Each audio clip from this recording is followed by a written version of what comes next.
എല്ലാവർക്കും സ്വാഗതം. പഠിച്ചുകൊണ്ടിരുന്നത് വളരെ പ്രധാനപ്പെട്ട ഒരു ടോപ്പിക്കാണ്. എന്തായിരുന്നു അത്? 161 ഖണ്ഡിക, വിശ്വാസത്തിൻ്റെ ആവശ്യകത. യേശു ക്രിസ്തുവിലും നമ്മുടെ രക്ഷയ്ക്കായി അവിടുത്തെ അയച്ചവനിലും വിശ്വസിക്കുക നിത്യരക്ഷാപ്രാപ്തിക്ക് ആവശ്യമാണ്.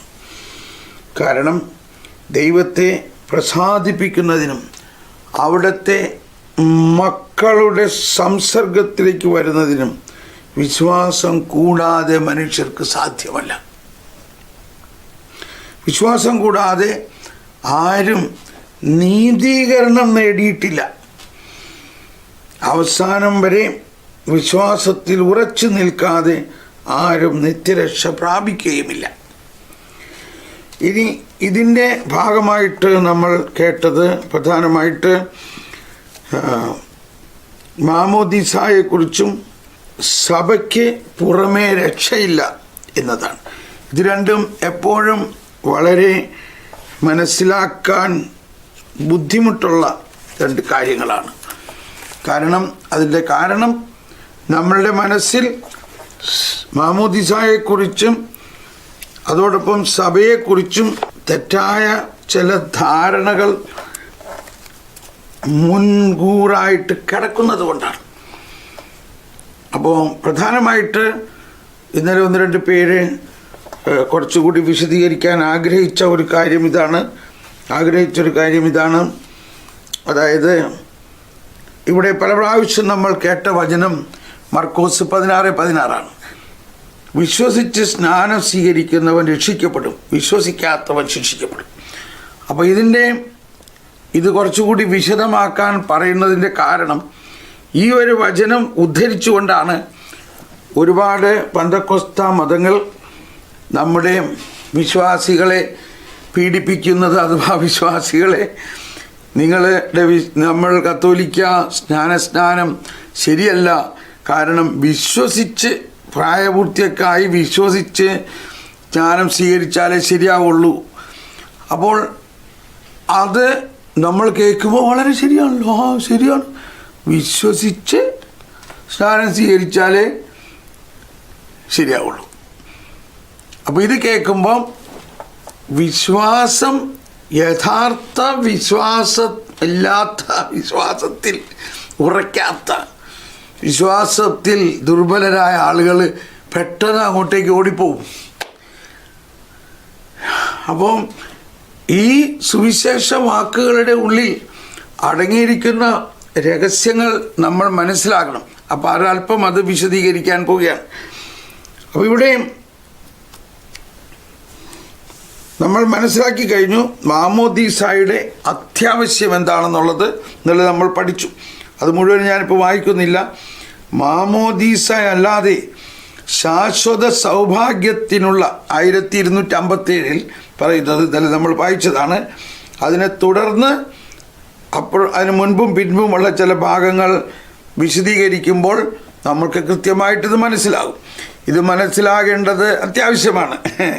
കാരണം നമുക്ക് മാമോദീസ അല്ലാതെ ശാശ്വത സൗഭാഗ്യത്തിലേക്കുള്ള പ്രവേശനം ഉറപ്പുവരുത്തുന്ന മറ്റൊരു ഉപാധിയെപ്പറ്റി സഭയ്ക്ക് അറിവില്ല.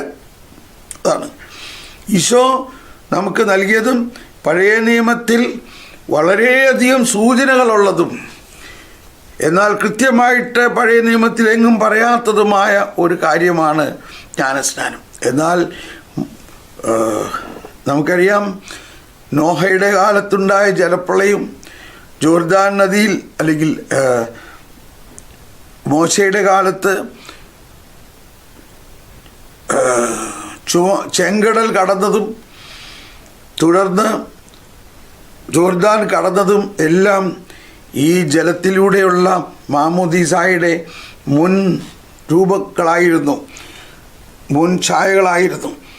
അതെല്ലാം നമ്മൾ മനസ്സിലാക്കിക്കൊണ്ട് നമ്മൾ മുന്നോട്ട് നീങ്ങുമ്പോൾ നമ്മൾ മനസ്സിലാക്കേണ്ട ഒരു കാര്യം ഈ പാരഗ്രാഫിൻ്റെ അവസാനം പറയാണ്, ജലത്താലും പരിശുദ്ധാത്മാവിലും വീണ്ടും ജനിക്കണം എന്ന് കർത്താവിൽ നിന്ന് സ്വീകരിച്ച ദൗത്യം അവഗണിക്കാതിരിക്കാൻ അവർ ശ്രദ്ധിക്കുന്നത്. ദൈവം ശ്രദ്ധിക്കണം, ദൈവം രക്ഷയെ മാമോദീസ എന്ന കൂദാശയോട് ബന്ധിപ്പിച്ചിരിക്കുന്നു. ക്ലിയർ. എന്നാൽ അവിടുന്ന് തൻ്റെ കൂദാശകളാൽ ബന്ധിതനല്ല. അവിടുന്ന് തൻ്റെ കൂദാശകളാൽ ബന്ധിതനല്ല. അപ്പോൾ ഇത് പഠിക്കുമ്പോൾ നമ്മൾ ഇനി മനസ്സിലാക്കാൻ പോകുന്നത്,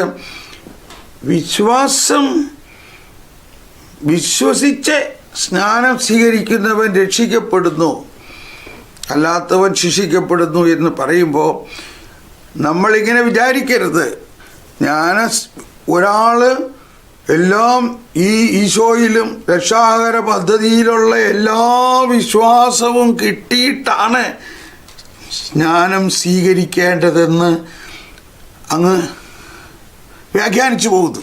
പറയണവരങ്ങനെ വ്യാഖ്യാനിക്കണ്ടോ? വിശ്വസിച്ച് നീ അങ്ങ് പ്രായമൊക്കെ അങ്ങ് മുഴുവനും വിശ്വസിച്ച്. നമ്മളിപ്പോൾ ഇത്രയും പ്രായമായിട്ട് പോലും നമ്മുടെ വിശ്വാസം എത്രത്തോളം ഉണ്ടെന്ന് നമുക്കറിയാം, ഇല്ലേ? വിശ്വാസം ദൈവത്തിൻ്റെ ദാനമാണ്. അപ്പോൾ വിശ്വസിച്ച് സ്നാനം സ്വീകരിക്കുക എന്ന് പറയുന്നതിൻ്റെ സഭ പഠിപ്പിക്കുന്ന യഥാർത്ഥ അർത്ഥം അതിനു മുമ്പുള്ള 1253 ഖണ്ഡികയിൽ നമ്മൾ പഠിക്കണം. അപ്പോൾ ഇത് ഒരു തുറവിയോടുകൂടി നമ്മൾ പഠിക്കണം. ഇതൊരു പ്രൊട്ടസ്റ്റൻ്റ് ചായ്വോടുകൂടി പഠിച്ചാൽ അവർ പറയണതാ ശരിയെന്ന് മനസ്സിലാവും. നമ്മൾ പണ്ടേ തന്നെ മനസ്സിലാക്കിയിട്ടുണ്ട്, സുവിശേഷത്തിലെ വാക്കുകൾ അക്ഷരാർത്ഥത്തിൽ വ്യാഖ്യാനിച്ചാൽ മാത്രം പോരാ, അതിൻ്റെ ആത്മീയാർത്ഥം, എന്താണ് ക്രിസ്റ്റോസെൻട്രിക് അർത്ഥം 115, അതിൻ്റെ പ്രതീകാത്മകാർത്ഥം, ധാർമ്മികാർത്ഥം, ആധ്യാത്മികാർത്ഥം, സനാതനാർത്ഥം, ഇതെല്ലാം മനസ്സിലാക്കണം ഒരു വചനത്തിൻ്റെ. അക്ഷരാർത്ഥം മാത്രം നോക്കിയാൽ പോരാ. അപ്പോൾ ഇവിടെ 1253 പറയുമ്പോൾ കേൾക്കുമ്പോൾ കുറേ കൂടി വ്യക്തമാകും.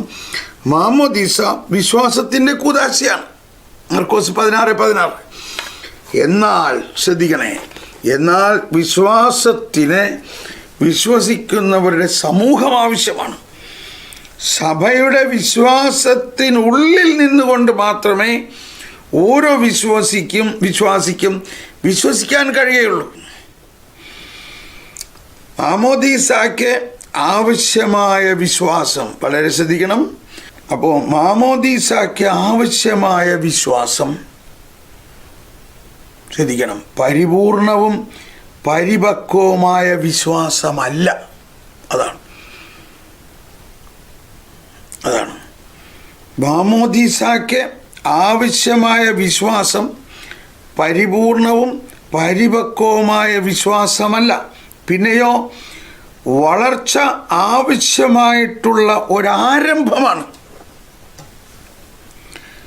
ജ്ഞാനസ്നാനാർത്ഥിയോടോ, അതായത് പ്രായമായ ഒരു ജ്ഞാനസ്നാനത്തിന് വരുമ്പോഴോ, ഇനി കുഞ്ഞുങ്ങളാണെങ്കിൽ തലതൊട്ടപ്പനോടോ ഇങ്ങനെ ചോദിക്കുന്നു, ദൈവത്തിൻ്റെ സഭയിൽ നിന്ന് നീ എന്താവശ്യപ്പെടുന്നു? നമുക്കറിയാം അതിൻ്റെ മറുപടി എന്താണ് മറുപടി? വിശ്വാസം എന്നാണ്. അപ്പോൾ നമ്മൾ ആ ദേവാലയത്തിൻ്റെ പ്രധാന കവാടത്തിൽ ജ്ഞാനസ്നാനാർത്ഥിയുമായിട്ട് വരുമ്പോൾ ദേവാലയത്തിലേക്ക് നമ്മൾ പ്രവേശിക്കുന്നില്ല.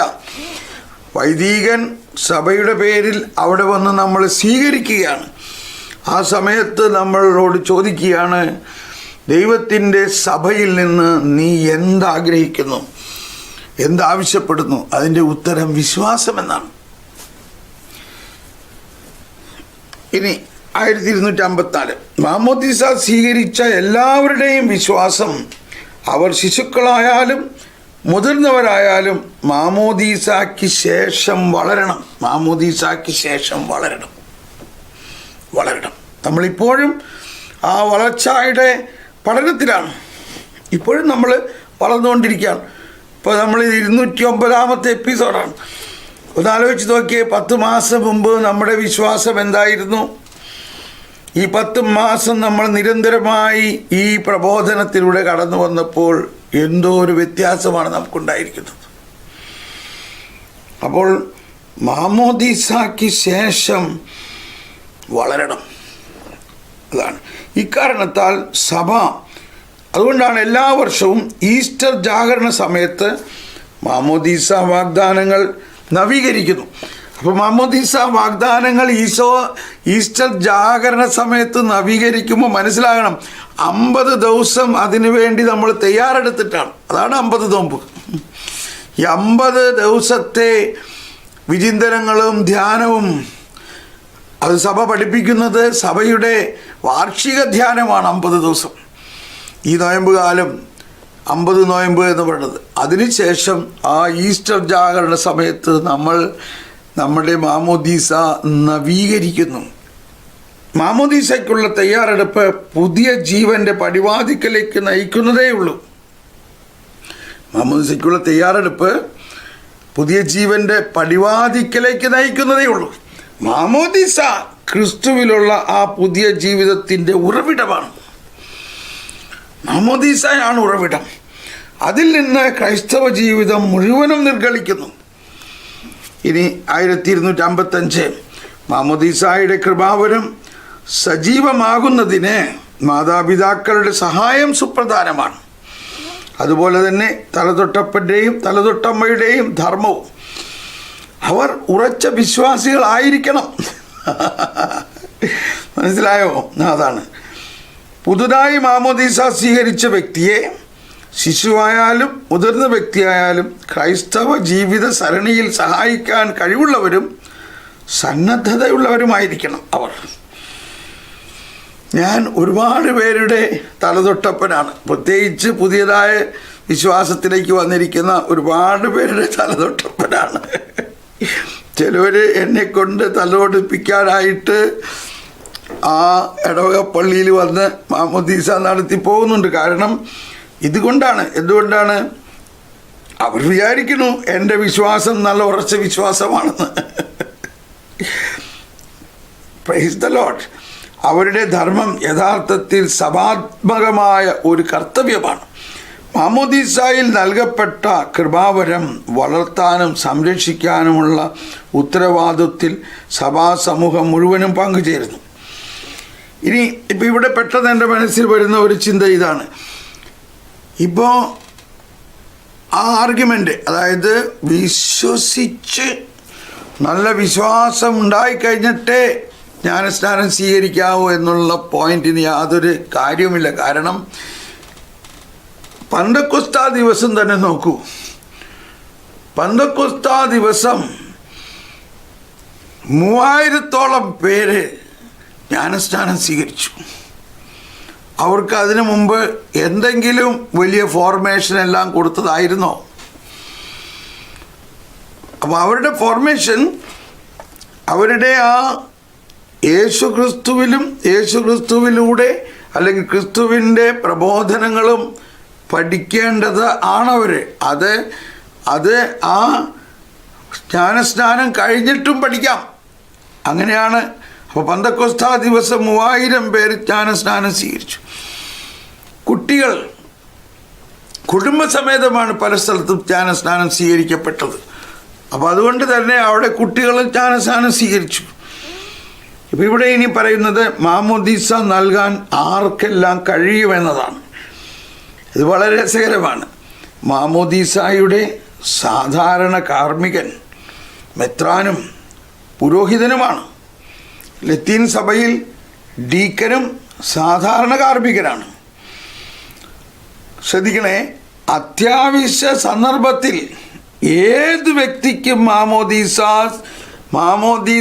സ്വീകരിച്ചിട്ടില്ലാത്തവർക്ക് പോലും അയാൾക്ക് ആവശ്യമായ നിയോഗമുണ്ടെങ്കിൽ ത്രിത്വനാമവാക്യം, ട്രിനിറ്റേറിയൻ ബാപ്റ്റിസ്മൽ ഫോർമുല, അതായത് പിതാവിൻ്റെയും പുത്രൻ്റെയും പരിശുദ്ധാത്മാവിൻ്റെയും നാമത്തിൽ ഞാൻ നിന്നെ ജ്ഞാനസ്നാനപ്പെടുത്തുന്നു ഉണ്ടോ?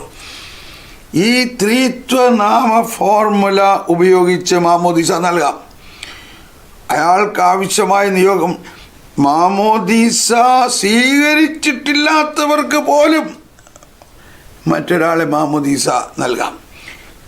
ആവശ്യമായ നിയോഗം എന്നത് സഭ മാമോദീസ നൽകുമ്പോൾ ചെയ്യുന്നതെന്തോ, സഭ മാമോദീസ നൽകുമ്പോൾ ചെയ്യുന്നത് ഈ ത്രിത്വനാമത്തിലാണ്. അതെന്തോ അത് ചെയ്യാൻ ആഗ്രഹിക്കുക എന്നതാണ്. ഈ സാധ്യതയുടെ കാരണം സഭ കാണുന്നത് ദൈവത്തിൻ്റെ സാർവത്രിക രക്ഷാകര ഹിതത്തിലും രക്ഷയ്ക്ക് മാമോദീസ അത്യാവശ്യമാണെന്ന വസ്തുതയിൽ ആണ്. ഇപ്പം നമുക്കറിയാം, അൺഒഫീഷ്യലായിട്ട് ഒരുപാട് നേഴ്സുമാർ, നമ്മൾ നോക്കിയേ, നേഴ്സിംഗ് പ്രൊഫഷനിൽ എൻ്റെ നോട്ടത്തിൽ ഒരുപാട് പേര് ക്രൈസ്തവരാണ്. പലപ്പോഴും ഗൾഫ് രാജ്യങ്ങളിലെല്ലാം ജോലിക്ക് പോകുമ്പോൾ പലരും തെറ്റായ വിധത്തിൽ അതിനെക്കുറിച്ച് ചിന്തിക്കാറുണ്ട്. പലരും എന്നോട് ചോദിക്കും, ബ്രദറെ, ഇങ്ങനെ ഗൾഫിൽ നേഴ്സാകാൻ പോണതിന് എന്താ അഭിപ്രായം? ഞാൻ പറഞ്ഞു, വളരെ നല്ല കാര്യമാണ്. കാരണം ആ ഗൾഫ് രാജ്യങ്ങളിലെ സഹോദരന്മാരോട് എനിക്കോ ഇവിടെയുള്ള അച്ഛന്മാർക്കോ ഒന്നും പോയി അങ്ങനെ അവരെ കാണാനൊന്നും സാധ്യമല്ല. പക്ഷേ ഒരു നേഴ്സ് എന്നുള്ള നിലയിൽ ആ ആശുപത്രിയിൽ വരുന്ന ആ നാട്ടുകാർ, ഇതേത് രാജ്യത്തായാലും, ഇവിടെ യൂറോപ്പിലായാലും അമേരിക്കയിലായാലും ഇംഗ്ലണ്ടിലായാലും ഗൾഫ് രാജ്യങ്ങളിലായാലും, അവരുമായിട്ട് അവരെ സ്പർശിക്കാനും അവർക്ക് ഇഞ്ചക്ഷൻ കൊടുക്കാനും അവരുടെ തലയിൽ കൈവയ്ക്കാനും അവരുടെ സ്നേഹം പകരാനും ആ സമയത്ത് വേണമെങ്കിൽ അവരെ ജ്ഞാനസ്നാനം കൊടുക്കാനും വരെയുള്ള പോസിബിലിറ്റീസാണ്. അങ്ങനെ ഒരുപാട് പേര് ചെയ്യുന്നുണ്ട്. കാരണം രോഗി വളരെ അത്യാസന്ന നിലയിലാണ്,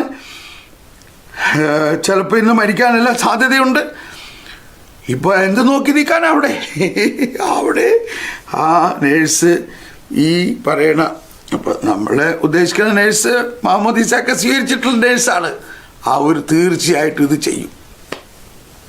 എനിക്കറിയാം ഒരാൾ മാമോദീസ പോലും സ്വീകരിക്കാത്ത ഒരാൾ, അവരുടെ ഇളയമ്മയുടെ വീട്ടിൽ ചെന്നപ്പോൾ ഇളയമ്മ മരിക്കാറായി കിടക്കുകയാണ്. അപ്പോൾ ഇവളെന്ത് ചെയ്തു, അവിടെ ഇപ്പോൾ വീട്ടിലുണ്ടായിരുന്ന ഇളയമ്മയുടെ മകൾ എന്തോ ഷോപ്പിങ്ങിന് വേണ്ടി പുറത്ത് പോയി. ഇളയമ്മ മരിക്കാൻ ആയിരിക്കുന്നു. ഇവള് വിശ്വാസിയാണ്, പക്ഷെ ഇവള് ജ്ഞാനസ്നാനം സ്വീകരിച്ചിട്ടില്ല. ഇവള് വെള്ളം എടുത്തുകൊണ്ടുവന്ന് പ്രാർത്ഥിച്ചുകൊണ്ട്, കർത്താവേ, ഈ കാറ്റഗിസത്തിൽ ഇത് ഞാൻ കേട്ടിട്ടുണ്ട്, ഇങ്ങനെ ഞാൻ വിശ്വസിക്കുന്നു എന്ന് പറഞ്ഞ് പിതാവിൻ്റെയും പുത്രൻ്റെയും പരിശുദ്ധാത്മാവിൻ്റെയും നാമത്തിൽ സ്നാനപ്പെടുത്തുന്നു പറഞ്ഞ് ഞാൻ സ്നാനം കൊടുത്തു. സ്നാനം കൊടുത്തു കഴിഞ്ഞ് അധികം താമസിയാതെ ഈ മരിക്കാൻ പോയ ഇളയമ്മത് എഴുന്നേറ്റ് നടക്കണം. Praise the Lord.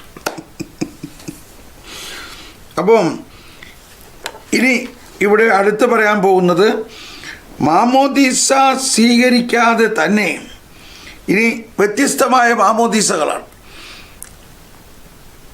അതാണ് ഇനി നമ്മൾ കേൾക്കുന്നത്. 1258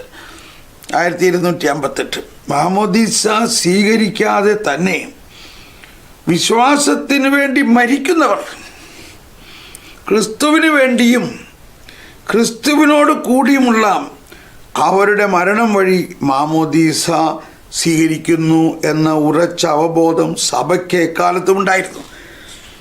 ഒരുപാട് പേര് മാമോദീസ സ്വീകരിച്ചിട്ടില്ല, പക്ഷേ വിശ്വാസത്തെപ്പറ്റി ഇപ്പം എന്തോരം അക്രൈസ്തവരാണ് ക്രിസ്തുവിൽ വിശ്വസിക്കുന്നതിൻ്റെ പേരിൽ അവരെ കൊല്ലുന്നു. അവർ മാമോദീസ സ്വീകരിച്ചിട്ടില്ല.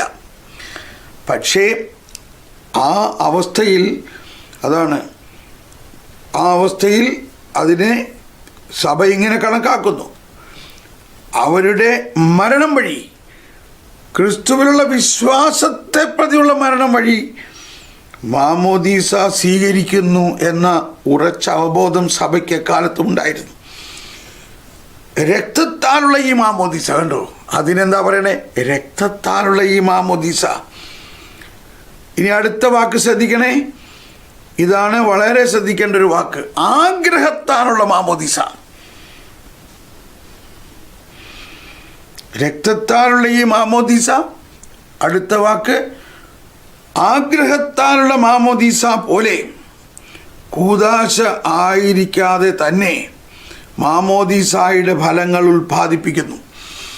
അവിടെ നമ്മൾ ഉദ്ദേശിക്കുന്ന ചെയ്യാറുള്ള മാതിരിയുള്ള ഒരു കൂദാശയുടെ പരിക്രമം നടന്നിട്ടില്ലെങ്കിലും സഭ അതിന് വാലിഡിറ്റി കൊടുക്കുന്നു. അതാണ് നമ്മൾ 1257 അവസാനം കേട്ടത്. ദൈവം രക്ഷയെ മാമോദീസ എന്ന കൂദാശയോട് ബന്ധിപ്പിച്ചിരിക്കുന്നു. എന്നാൽ അവിടുന്നാണ് ഇതിൻ്റെ എല്ലാത്തിൻ്റെയും ദാനദാതാവ്. അവിടുന്ന് തൻ്റെ കൂദാശകളാൽ ബന്ധിതനല്ല. അവിടുന്ന് ഈ കൂദാശ ഇല്ലാതെ തന്നെ ഒരാൾക്ക് കൂടാതെ തന്നെ ആ കൂദാശയുടെ എല്ലാ യോഗ്യതകളും കൊടുക്കാം. കാരണം ആ കൂദാശ സ്വീകരിക്കാനുള്ള അവസരമില്ല, അതിനുള്ള സാഹചര്യമില്ല. അവനെ കൊല്ലുന്നു. അപ്പോൾ ആ സമയത്ത് കർത്താവ് അവൻ്റെ ആ രക്തത്തിൻ്റെ അഭിഷേകം കൊടുക്കുന്നു. ഇനി ആഗ്രഹത്താലുള്ള മാമോദീസ. വാരണാസിയിലെ IMS ആശ്രമം, അവിടെ എല്ലാ ശനിയാഴ്ചയും ഞായറാഴ്ചയും എല്ലാം 10,000-ലധികം അക്രൈസ്തവർ വരുന്നുണ്ട്. വർഷങ്ങളായിട്ട്. ഞാൻ 20 വർഷം മുമ്പ് അവിടെ ചെന്നപ്പോഴും 10,000-12,000 പേര് വന്നിരുന്നു. വാരണാസിയിലൊന്ന് മനസ്സിലാക്കണം, വാരണാസിയിലെ കളക്ടറുടെ പെർമിഷൻ ഇല്ലാതെ ഒരാളെയും ജ്ഞാനസ്നാനം കൊടുക്കാൻ പാടില്ല എന്നാണ്. ആലോചിച്ചോ. ഇപ്പം എന്ത് ചെയ്യും? 10,000-ലധികം പേരാണ് അവിടെ മാമോദീസ ആഗ്രഹിച്ചുകൊണ്ട് വരുന്നത്. അതാണ് ഇപ്പോഴും ഉണ്ട്.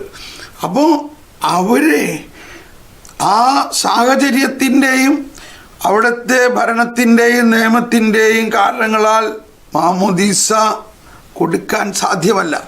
പക്ഷേ അവരെല്ലാം ആഗ്രഹത്താലുള്ള മാമോദീസ അവർക്ക് കിട്ടുന്നുണ്ട്. ആഗ്രഹത്താൽ. അപ്പോൾ അതാണ് ആഗ്രഹത്താലുള്ള മാമോദീസ. അപ്പോൾ അങ്ങനെ ഒരുപാട് അക്രൈസ്തവർ ആ ഓരോ സാഹചര്യങ്ങൾ കാരണം അവർക്ക് മാമോദീസ സ്വീകരിക്കാൻ പറ്റുന്നില്ല. മാമോദീസ കൊടുക്കാൻ ബാധ്യസ്ഥരായിട്ടുള്ളവർ കൊടുക്കുന്നുമില്ല. അവർ പറയാണ്, നീ വിഷമിക്കണ്ട, ഇപ്പം അത് തന്നാൽ ഇവിടെ ആകെ പ്രശ്നമാവും, അതുകൊണ്ട് നീ വിശ്വസിച്ച് നീ മുന്നോട്ട് പോകൂ. അതാണ് ആഗ്രഹത്താലുള്ള മാമോദീസ. ഇനി അടുത്തത് 1259 മാമോദീസ സ്വീകരിക്കുന്നതിന് മുൻപ് മരണമടയുന്ന സ്ഥാനാർത്ഥികൾ. മാമോദീസ സ്വീകരിക്കാൻ ആഗ്രഹിച്ചെല്ലാം ഒരുങ്ങി, പക്ഷെ അതിനു മുമ്പ് ആൾ മരിച്ചു. അവർക്കെന്താ? സ്ഥാനാർത്ഥികളെ സംബന്ധിച്ചിടത്തോളം അത് സ്വീകരിക്കാനുള്ള അവരുടെ പ്രകടമായ ആഗ്രഹവും തങ്ങളുടെ പാപങ്ങളെപ്പറ്റിയുള്ള അനുതാപവും ഉപവിയും കൂദാശയിലൂടെ സ്വീകരിക്കാൻ കഴിയാതെ പോയ രക്ഷയെ അവർക്ക് ഉറപ്പുവരുത്തുന്നു. അതും ആഗ്രഹത്താലുള്ള ഒരു മാമോദീസയാണത്. ഇനി അടുത്തത് 1260 ഖണ്ഡികയിൽ പറയുന്നത്, ക്രിസ്തു എല്ലാവർക്കും വേണ്ടി മരിച്ചത് കൊണ്ടും. കണ്ടോ, ഇത് വളരെ പ്രധാനമാണ്. കണ്ടോ, ഇനി നമ്മൾ മനസ്സിലാക്കേണ്ടത് ക്രിസ്തുവിൻ്റെ വശത്തു നിന്ന് എന്താണ് ക്രിസ്തു ചെയ്തത്. 1260 ക്രിസ്തു എല്ലാവർക്കും വേണ്ടി മരിച്ചത് കൊണ്ടും എല്ലാവരും യഥാർത്ഥത്തിൽ ഒരേ ദൈവിക ഭാഗധേയത്തിലേക്ക് വിളിക്കപ്പെട്ടിരിക്കുന്നത് കൊണ്ടും പെസഹ രഹസ്യത്തിൽ ഭാഗവാക്കുകളാകാനുള്ള സാധ്യത ദൈവത്തിന് മാത്രം അറിയാവുന്ന രീതിയിൽ എല്ലാവർക്കും പരിശുദ്ധാത്മാവ് നൽകുന്നുണ്ട് എന്ന് നാം അംഗീകരിക്കേണ്ടിയിരിക്കുന്നു.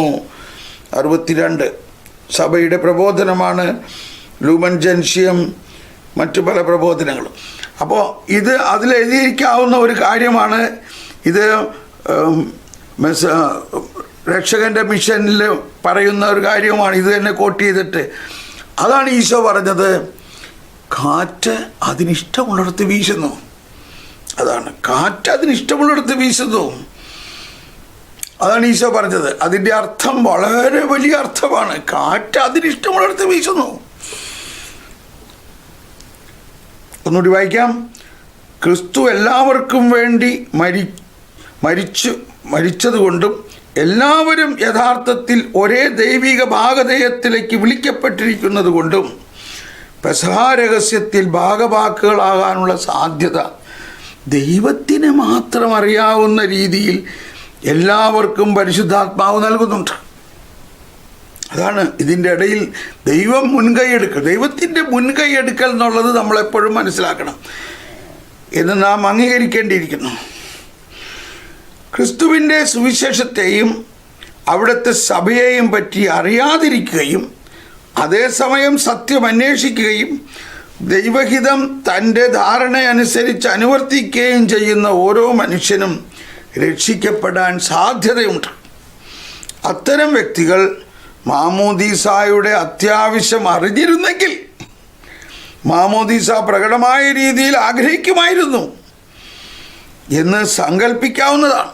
കണ്ടോ, അത്രയ്ക്ക് വിശാലമാണ്. ആലോചിച്ച് നോക്കി.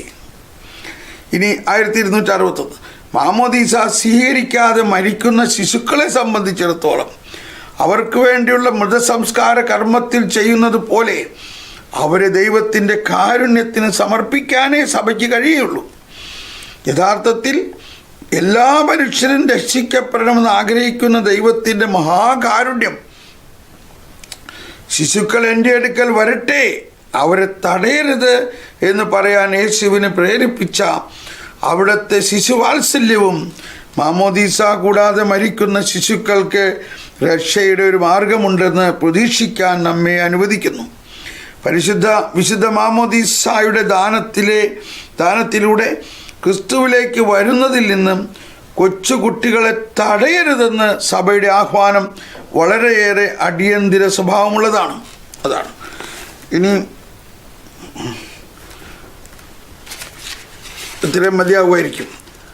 ശൈശവ മാമോദീസായെക്കുറിച്ച് പറയുന്നത് കേട്ടോളൂ, അതുകൂടി പറയാം. 1250 അധപ്പതിച്ച മനുഷ്യപ്രകൃതിയോടും ഉദ്ഭാവപാപത്തിൻ്റെ കളങ്കത്തോടും കൂടി ജനിക്കുന്നവരാകയാൽ കുട്ടികൾക്കും മാമോദീസായിലുള്ള പുതിയ ജനനത്തിൻ്റെ ആവശ്യമുണ്ട്. അന്ധകാരത്തിൻ്റെ ശക്തിയിൽ നിന്ന് സ്വതന്ത്രരാക്കപ്പെടുവാനും എല്ലാ മനുഷ്യരും വിളിക്കപ്പെട്ടിരിക്കുന്ന ദൈവമക്കളുടെ സ്വാതന്ത്ര്യത്തിൻ്റെ മണ്ഡലത്തിലേക്ക് നയിക്കപ്പെടാനുമാണത്. രക്ഷയുടെ കൃപാവരം തികച്ചും സൗജന്യദാനമാണ് എന്നത് ശൈശവ മാമോദീസായിൽ സവിശേഷമാംവിധം പ്രകടമാക്കപ്പെടുന്നു.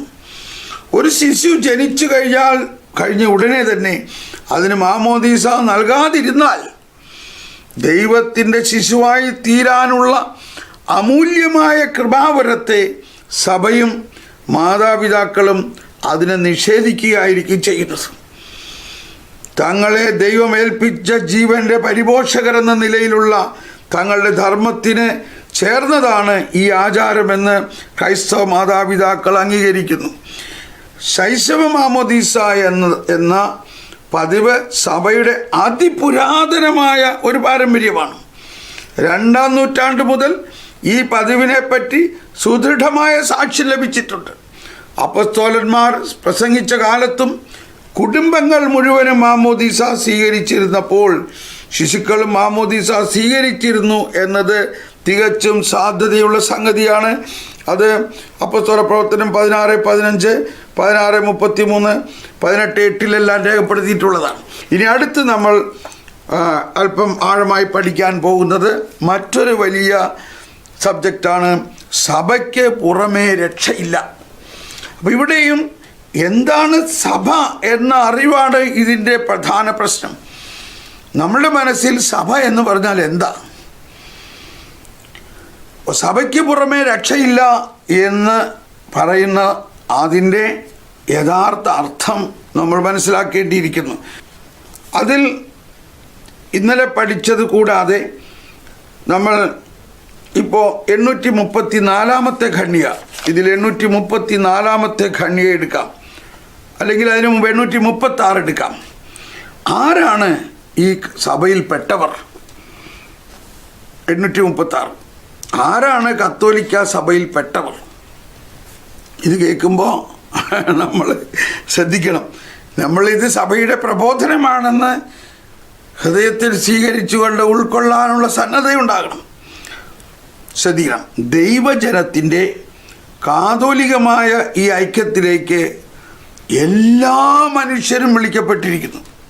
Praise the Lord. വിവിധ രീതികളിൽ അവർ അതിൽ അംഗങ്ങളായിരിക്കുകയോ അല്ലെങ്കിൽ അതിലേക്ക് ഉന്മുഖതയുള്ളവരായിരിക്കുകയോ ചെയ്യുന്നു. കത്തോലിക്ക വിശ്വാസികളും, ശ്രദ്ധിച്ചോളൂ, ക്രിസ്തുവിൽ വിശ്വസിക്കുന്ന മറ്റുള്ളവരും ഉണ്ടോ. അപ്പോൾ മറ്റുള്ള എല്ലാ ക്രൈസ്തവ സഭകളും അതിൽ ഉൾപ്പെട്ടു. അവസാനമായി രക്ഷയിലേക്ക് ദൈവകൃപയാൽ വിളിക്കപ്പെട്ടിട്ടുള്ള മനുഷ്യവംശം മുഴുവനും ഇപ്രകാരമാണ്. ഉണ്ടോ മനുഷ്യവംശം. അപ്പോൾ ഇത് ഞാൻ ഇന്നലെ പല പ്രാവശ്യം ഞാൻ പറഞ്ഞു 616 ശ്രദ്ധിക്കണം, 616 ശ്രദ്ധിക്കണം എന്ന്. 616 നമ്മൾ പല പ്രാവശ്യം കേട്ടൊരു കാര്യം വീണ്ടും പറയാം. 616 CCC 616 പറയുന്നത് യേശു ക്രിസ്തു തൻ്റെ മനുഷ്യാവതാരത്തിലൂടെയും മരണത്തിലൂടെയും എല്ലാ മനുഷ്യരെയും 616 കണ്ടോ, അതിൻ്റെ അവസാന ഭാഗം, എല്ലാവരുടെയും പാപങ്ങൾ ഏറ്റെടുക്കാനും എല്ലാവർക്കും വേണ്ടിയുള്ള ബലിയായി തന്നെ സമർപ്പിക്കാനും ഒരു മനുഷ്യനും, ഏറ്റവും വിശുദ്ധന് പോലും ഒരിക്കലും കഴിഞ്ഞിട്ടില്ല. ഒരേ സമയത്ത് എല്ലാ മനുഷ്യ വ്യക്തികൾക്കും ഉപരിയായി നിൽക്കുകയും അവരെ എല്ലാം ആശ്ലേഷിക്കുകയും, കണ്ടോ, ആരെ? മനുഷ്യവംശത്തെ മുഴുവനും ആശ്ലേഷിക്കുകയും മനുഷ്യവർഗത്തിൻ്റെ മുഴുവൻ ശിരസ്സായി തന്നെ സ്ഥാപിക്കുകയും ചെയ്യുന്ന ദൈവീക വ്യക്തിയായ പുത്രൻ ക്രിസ്തുവിൽ സ്ഥിതി ചെയ്യുന്നതിനാലാണ് എല്ലാവർക്കും വേണ്ടി വീണ്ടെടുപ്പിൻ്റെ ബലി സമർപ്പിക്കാൻ അവിടത്തേക്ക് സാധിക്കുന്നത്. അപ്പോൾ അത് വലിയൊരു ഘടകമാണ്. അപ്പോൾ ഇനി അടുത്തത് 432 നമ്മൾ വായിച്ചത്, യേശു ക്രിസ്തു എന്ന നാമം മനുഷ്യവംശം തന്നെ യേശുവിൻ്റെ മനുഷ്യാവതാരത്തിലൂടെ, ഇതുണ്ടോ 432, മനുഷ്യാവതാരത്തിലൂടെ യേശു തന്നെ സർവ മനുഷ്യരുമായി ഐക്യപ്പെടുത്തിയിരിക്കുന്നു. ഇത് വളരെ വലിയൊരു സിദ്ധാന്തമാണ്. യേശു മനുഷ്യനായി അവതരിച്ചു എന്ന് പറഞ്ഞാൽ മനുഷ്യവംശത്തെ മുഴുവനെയും തൻ്റെ ശരീരത്തിൽ ഒന്നാക്കി. ഇതാണ് മനുഷ്യാവതാര രഹസ്യം. ഇതാ മാർപ്പാപ്പ ഈ മാർച്ച് മാസം 5-ാം തീയതി ഇറാഖിലേക്ക് പോകുന്നു. ഇതൊരു ചരിത്ര സംഭവമാണ്. മാർപ്പാപ്പ ഇറാഖിലേക്ക് പോകുന്നതും ഇത്രയും മതപീഡനം നടന്ന ആളുകളുടെ അടുത്തേക്കെല്ലാം മാർപ്പാപ്പ പോകുന്നു. കണ്ടോ, മാർപ്പാപ്പയ്ക്ക് ഒരു അധൈര്യവുമില്ല. എന്തുകൊണ്ടാണ്? ഈ സഭ മാർപ്പാപ്പയുടെ സഭയല്ല, കത്തോലിക്കരുടെ സഭയുമല്ല. ആരുടെ സഭയാണ്? കർത്താവ് ഈശോമിശിഹായുടെ സഭയാണ്. ഈശോമിശിഹ എന്ന് പറഞ്ഞു? എൻ്റെ സഭ ഞാൻ പണിയും. എന്നിട്ട് അതോടൊപ്പം ചേർത്തു,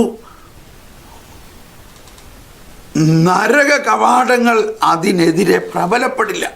നരക കവാടങ്ങൾ അതിനെതിരെ പ്രബലപ്പെടില്ല. അപ്പോൾ അതാണ് ഇവിടെ നമ്മൾ സഭയ്ക്ക് പുറമേ രക്ഷയില്ല എന്നതിന് ശേഷമുള്ള പാരഗ്രാഫിൽ നമ്മൾ പഠിക്കേണ്ടത്. 847 തങ്ങളുടെ തന്നെ കുറ്റം കൊണ്ടല്ലാതെ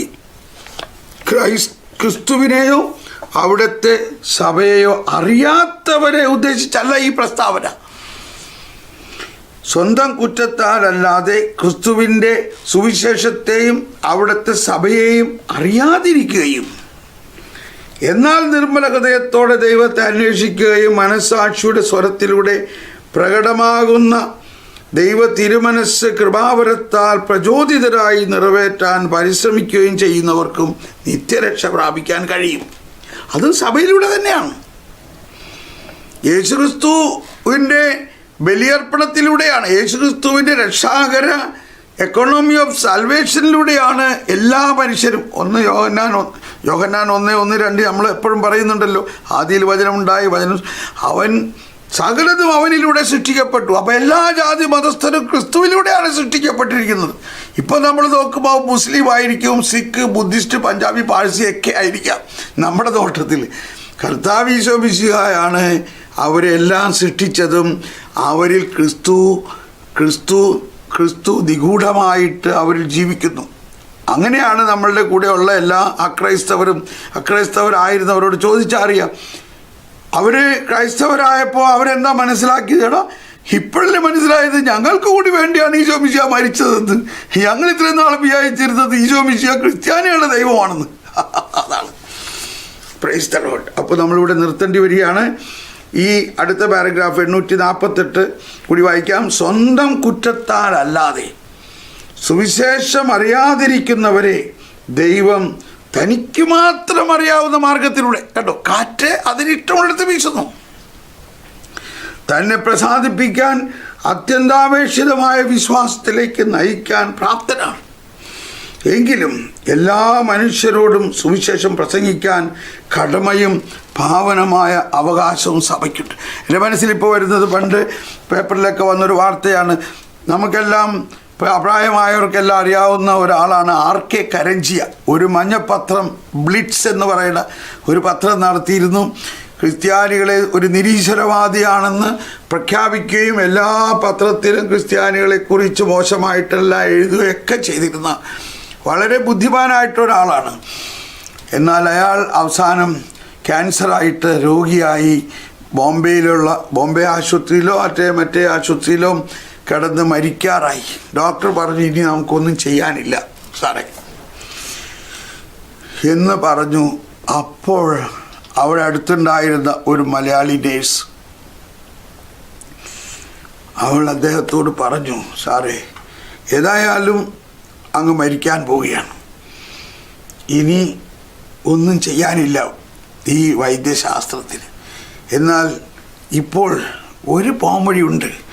ഒന്ന് കർത്താവായ യേശുവിലൊന്ന് വിശ്വസിച്ച് യേശുവിനൊന്ന് വിളിച്ചു നോക്കൂ, രുചിച്ചറിയുവിൻ എന്നും പറഞ്ഞിട്ടുണ്ട്. ഇദ്ദേഹം ഭരണത്തോട് മല്ലിടുന്ന സമയത്ത് എല്ലാം കഴിഞ്ഞു, ഇനി ഞാൻ മരിക്കുകയാണല്ലോ എന്ന ആ നിമിഷത്തിൽ ഒന്ന് പരീക്ഷിച്ച് നോക്കാം എന്ന് ഉദ്ദേശിച്ചുകൊണ്ട്, ഒരു ചെറിയ വിശ്വസിച്ചിട്ടൊന്നുമല്ലോ, ഒന്ന് പരീക്ഷിച്ച് നോക്കാം, ഈ കുട്ടി പറഞ്ഞതല്ലേ എന്ന് പറഞ്ഞുകൊണ്ട് യേശുവേ രക്ഷിക്കണേ എന്ന് വിളിച്ചു. അത്ഭുതം നടന്നു എന്നാ പറയണേ.